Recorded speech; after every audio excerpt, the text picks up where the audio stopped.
I started getting involved when my daughter was in kindergarten, when my neighbor, the PTA president, asked me to fill a position on the board as a legislative vice president. I had no clue what that was, but I was honored to be asked, and so I got involved. That got me involved with the Utah State's Legislative Advocacy Committee, where we were taking positions on bills that affect children.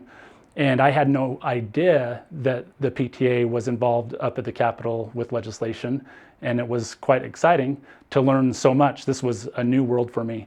And that led to bills that were regarding trust lands. And that was also new to me, but it was fun to learn about. And I had the opportunity to teach other people about what trust lands are, about the fund, how it's invested, how it's distributed. And it was exciting to be able to help them understand how important these lands are, and that they're not just for our children, but for our children's children for generations to come. So I learned how important it is that we protect these lands, that we invest the funds in a way that is prudent. I learned about fiduciary responsibility. I was able to, as a result, testify at committee meetings in regards to bills that would potentially not use the money in a way that was to the benefit of the children, specifically their greatest academic need. If there's anything I've learned in being involved with these issues, land and money, that's what people go to war for.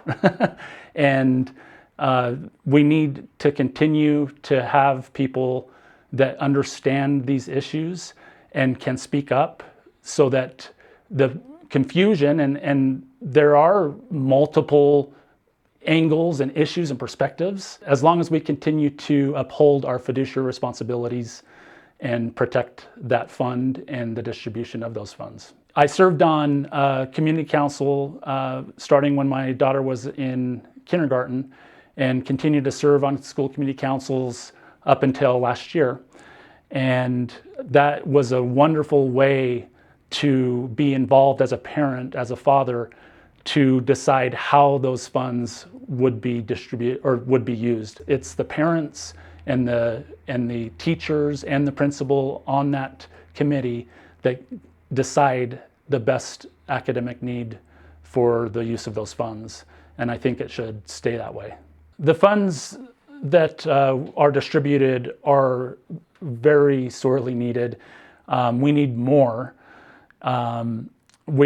Utah is the per capita the most underfunded state in the nation when it comes to education, as we have a unique circumstance here, and we're doing amazing things with the money that is appropriated.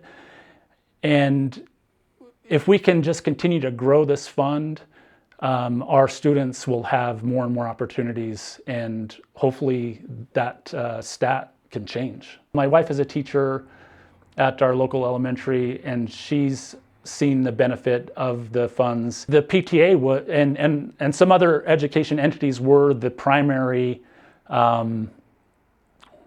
advocates for the trust. That started all the way back in 1994, and the legacy continues. I have the opportunity to serve on the Trust Land Advisory Committee, which is a committee formed by the State Board of Education that allows individuals that are appointed to give advice to the board on the best use of the funds, on current events that are going on just about anything that has to do with the trust. And it's been awesome to see that committee come together and in a unified way recognize that these are important funds, important lands that should be protected, and that continues to be the case. We continue to meet monthly and discuss issues and give our best advice. My passion for this obviously is my circumstances of father of two children. I want them to have the best education they can. At this point, my son is a junior in high school, but he will be having children, and I want my grandchildren and their children to all have the benefit that this land was given to us for. It's very important that we continue to be aware of the issues and stand on the right side of those issues and continue to protect the trust. The growth of the trust since my involvement has been astounding. And I've been really excited to see how more and more money is able to get into the classrooms. And I'm really excited to see how that continues. And this is my trust story.